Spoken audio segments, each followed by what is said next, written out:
মালদার মানুষের জন্য অব্লিগেটেড হওয়ার জন্য এটাই যথেষ্ট ছিল। যাকাত দেওয়া যে বাধ্যতামূলক, কোরআনের একটা আয়াতই যথেষ্ট। সেই জায়গায় কোরআন ৩২ জায়গায় এবং শুধু নামাজের সাথে ২৭ জায়গায় বলেছেন যাদের কাছে নির্দিষ্ট পরিমাণের সম্পদ আছে তাদের জন্য যাকাত দেওয়াটা ফরজ। আল্লাহর হাবিব সাল্লাল্লাহু আলাইহি ওয়াসাল্লাম বুখারী শরীফের ৮ নম্বর হাদিস এবং মুসলিম শরীফের ১৬ নম্বর হাদিসের মধ্যে বলেন, বুনিয়াল ইসলাম আলা খামস শাহাদাতি আল্লা ইলাহা ইল্লাল্লাহ ওয়া ইকামিস সালাহ ওয়া ইতাইজ যাকাত। আল্লাহর হাবিব সাল্লাল্লাহু আলাইহি ওয়াসাল্লাম ইসলামের ভিত্তি, ফাউন্ডেশন, স্ট্রাকচার নির্ধারণ করেছেন কয়টা বলেন? ৫টা। ইসলামের ভিত্তি কয়টা? ৫টা। এই ইসলামের ৫টা ভিত্তির মধ্যে সর্বপ্রথম ভিত্তি হলো ঈমান। এই জন্য এই হাদিসের ব্যাখ্যায় আল্লামা বদরুদ্দিন আইনি রাহমাতুল্লাহি আলাইহি তার বিখ্যাত সূরা উমদাতুল কারি ফি শারহিল বুখারী, বুখারী শরীফের একটা বিখ্যাত সূরা উমদাতুল কারি, এই ব্যাখ্যার মধ্যে এই হাদিসের ব্যাখ্যা তিনি বুঝিয়েছেন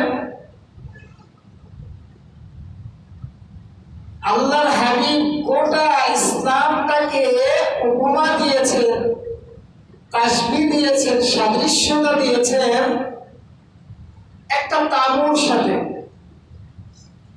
গোটা ইসলামটাকে সাদৃশ্য দিয়েছেন কিসের সাথে বলে? একটা তাঁবুর সাথে। এটা এমন একটা তাঁবু যেই তাঁবুটা ৫টা পিলার কিংবা ৫টা খুঁটি আছে।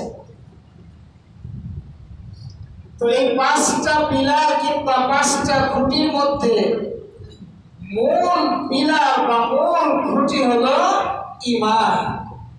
এই ঈমানের খুঁটিটা একদম তাঁবুর মাঝখানে, আর তাঁবুর চারপাশে বাকি ৪টা খুঁটি।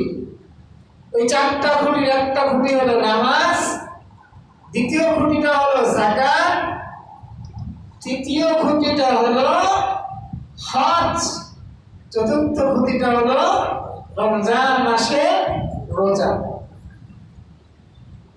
তাহলে প্রথম খুঁটিটা যদি ঈমান হয়, তো ঈমান এই প্রথম খুঁটিটার সাথে সাথেই বললেন যে পরবর্তীতে কি করা?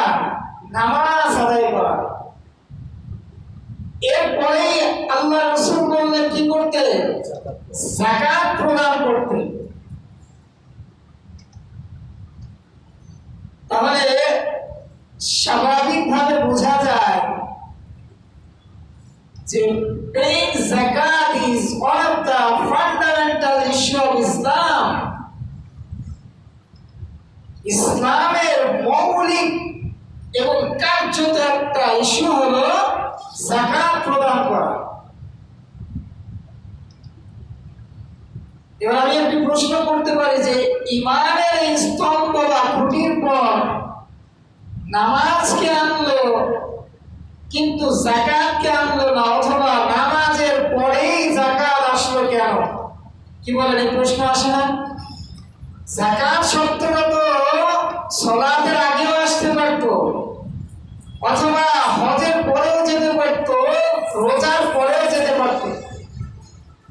সালাতের সাথে সাথে যাকাতটাকে আনা হলো কেন? এই প্রশ্নের জবাবে আল্লামা বদরুদ্দিন আইনি রাহমাতুল্লাহি আলাইহি বলেছেন, আমরা আপনারা যত ইবাদত করি এই ইবাদতটা 2 ভাগে বিভক্ত। একটা হলো ইবাদতে বাদানি, আরেকটা হলো ইবাদতে মালি। ঈমান আনার পর ইবাদতে বদনি যত ধরনের ইবাদত আছে সমস্ত ইবাদতের মূল এবং প্রধান হলো কি বলেন? নামাজ, ফরজ নামাজ। এই জন্য ঈমানের খুঁটির সাথে সাথে নামাজের কথা আল্লাহ রাসূল নিয়ে আসছে। সুবহানাল্লাহ বলেন। আর ইবাদতে মালি মাল খরচ করা